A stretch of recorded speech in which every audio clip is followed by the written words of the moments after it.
naman sa balita sa labas ng bansa, mga leader sa iba't ibang larangan mula sa iba't ibang bansa nagtipon-tipon upang bumuo ng mga hakbangin para palakasin panglalo ang kampanya para matamo ang pangdaigdigang kapayapaan. Narito ang report ni Beth Kachin.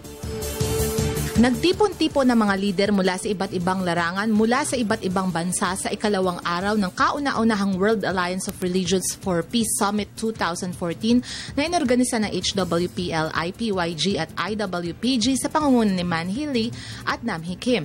Layo na sabing summit na pagbuklurin ang mga relihiyon sa pamamagitan ng pagpirma sa isang kasunduan tungo sa pagkakaroon ng kapayapaan.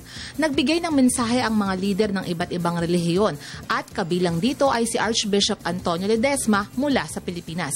Matapos ito'y formal nang nilagdaan ang kasunduan na tinaguri ang Unity of Religions Agreement. Ito ang unang hakbang sa pagkamit ng kapayapaan. Ang nilagdaang kasunduan ang siyang gagawing batayan para sa itutulak na international law na sinasabing magiging hudyat ng pagwawakas ng kaguluhan at digmaan.